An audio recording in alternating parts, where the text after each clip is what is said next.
Today I'm going to replace the screen and the battery in my Apple Watch. This particular model is the Sport Edition 38mm, but the process will be similar for all of the Apple Watches. For this project I'm going to use a sturdy pry tool that you can find linked in the video description. You'll see why you need something sturdy later on in this video. Removing the bands is easy enough. Just take the tool, press the back buttons, and slide off the bands. I will link the replacement bands in the video description as well. Make sure the device is turned off. There are no external screws for this watch, so the screen itself needs to lift off. Using a heat gun, I gently heat the watch up until it's too hot to touch, and then I take my razor blade and slide it between the metal frame of the watch and the screen, making sure not to go too deep inside of the device. You'll see why in just a second. Just stay along the outer lip of the screen and the metal frame of the watch and we should be okay. Make sure not to put too much pressure on the screen itself, especially with the higher end Apple Watches using the sapphire glass. Sapphire glass is super brittle and will shatter with too much pressure in one place. As I do this, I'm making sure not to damage the adhesive so I can reuse it later. Now that the screen is a little bit separated from the device, I can take my plastic pry tool and slide it between the glass and the metal frame. This is a little bit safer than using a metal object. And now we can get a glimpse into the inside of the device.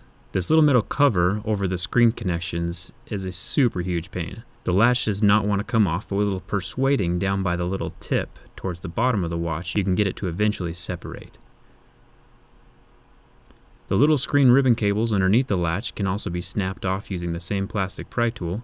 They are very similar to little Lego pieces. Try not to kink or bend the ribbon cables too much because they are pretty fragile. So here's the screen for the Apple Watch Sport Edition. The Sport Edition is made of Ion X glass. The more expensive Apple Watches have the sapphire glass, which ranks at about a 9 on Mohs scale of hardness. Ion X glass sits about a 7 or 8 on that scale, still very scratch resistant but not as brittle as sapphire, which is a good quality on a sport watch. Remember when I said not to slip your razor into the watch too far? There are a ton of ribbon cables right there next to the edge of the screen that can be sliced, so watch out for them. If I can find replacement parts for this watch, I will link them in the video description. If there are none linked in the video description, you might just have to buy another broken or locked watch and Frankenstein them together to make one working unit. Here is where the durable pry tool comes into play. The battery is glued down to the back of the watch, so you have to pry it out and unclip it from the watch body. It is a 205 mAh battery.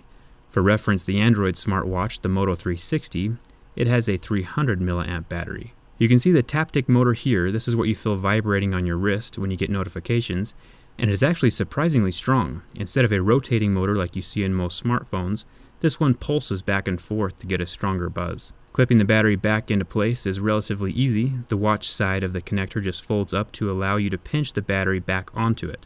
Then the whole contraption just folds back into the watch like some kind of origami masterpiece.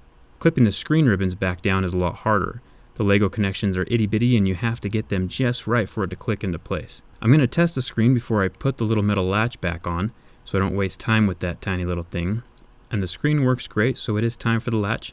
Making sure to turn it off again before I slip the metal object back inside the electronic device. It is a nightmare, but with just the right placement and the right amount of force, I can get it to click back into place again.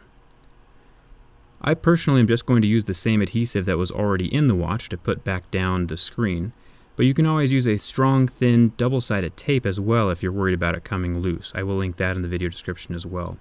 The screen does snap down when you press it into place, so I'm not too worried about it coming off. And it works. The watch bands click back into place as well, and we are set. Follow my Instagram if you're bored. I promise I keep things interesting. Here are a few of my other teardown videos as well. Thanks a ton for watching, and I'll see you in the next video.